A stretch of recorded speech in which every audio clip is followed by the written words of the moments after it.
Bonjour messieurs, je vous propose le troisième voyage et on va découvrir tout ce qui est courant alternatif et comment on transporte le courant.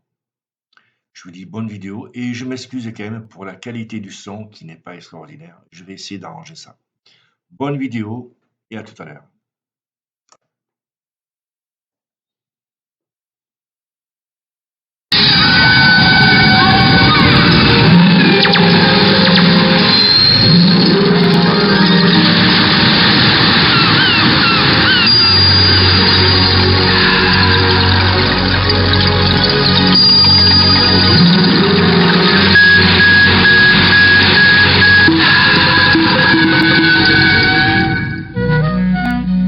Au début, pour avoir de l'électricité, certains messieurs avaient inventé la pile électrique. Dans une pile, sous l'effet de l'énergie chimique, on a d'un côté des électrons moins, de l'autre, il en manque. C'est le côté plus. Les électrons se recombinent avec les plus, en passant dans le filament d'une lampe par exemple. C'est du courant continu parce que les électrons moins sont toujours du même côté. D'autres messieurs avaient mis au point une autre méthode. Avec des fils bien isolés, ils faisaient une bobine. Et devant, ils s'amusaient à faire tourner un aimant.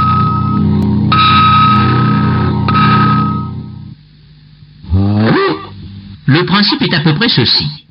Quand le pôle nord de l'aimant arrive, des électrons sont arrachés de leur orbite et vont d'un côté, ce qui fait des plus de l'autre côté. On a donc, comme dans une pile, un plus et un moins. Évidemment, dès qu'on ne tourne plus, il ne se passe plus rien. C'est logique dans un sens. On ne peut pas faire de l'énergie, même électrique, à partir de rien. Alors si on continue à tourner, c'est le pôle sud de l'aimant qui arrive devant la bobine. Et là, il se passe exactement le contraire de tout à l'heure. Le plus devient le moins et vice-versa. On a encore du courant, oui, mais dans l'autre sens. De sorte que le courant va alternativement dans un sens, puis dans l'autre. C'est ce qu'on appelle du courant alternatif. Mais les autres disaient que l'électricité qui change de sens comme ça, à tout bout de champ, ce n'est pas de la vraie électricité. Évidemment, ça clignotait. L'aimant ne tournait pas très vite. Alors profitons-en pour savoir ce qui se passe grâce à notre caméra spéciale et pour faire un peu de théorie. Cette flèche représente le sens et l'intensité du courant. Ce courant est d'abord maximum dans un sens, puis il décroît, devient nul, croît dans l'autre sens, redécroît, rechange de sens, et on recommence.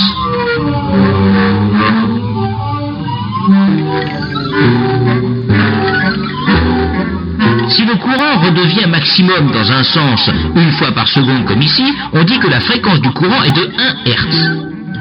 2 fois par seconde, 2 Hz, etc.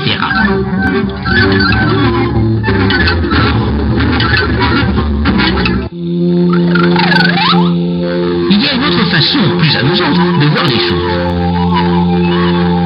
Prenez la flèche qui représente l'intensité maximale. Faites-la tourner dans un cercle imaginaire que vous dessinez à côté du fil. Eh bien, à n'importe quel moment, l'intensité réelle qui passe dans le fil est égale à ceci. C'est-à-dire la projection ou l'ombre de la flèche tournante sur le fil.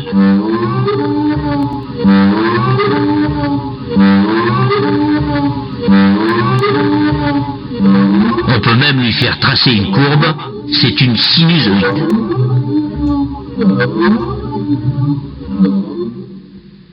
Mais revenons à nos messieurs. Ils perfectionnent leur alternateur.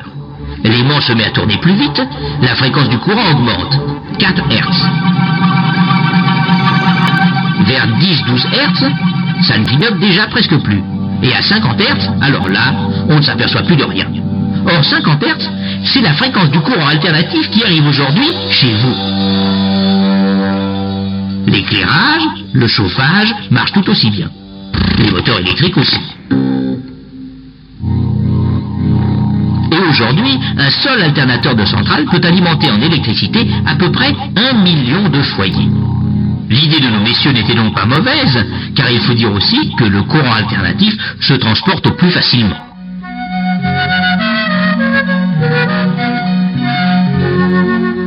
faut-il de très haute tension? Pourquoi voyage-t-il sur 3 fils et prend-il le nom de courant alternatif triphasé? On en reparlera une autre fois.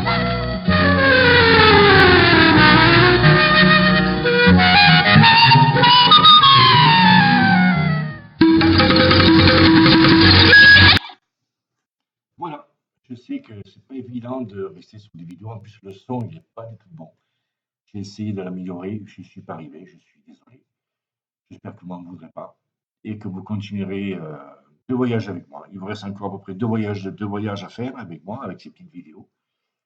Je trouve que c'est sympa, que ça explique bien ce que c'est l'électricité. On a vu l'alternative, on a vu comment elle est créée, d'où elle vient, qu'est-ce qu'on peut faire avec.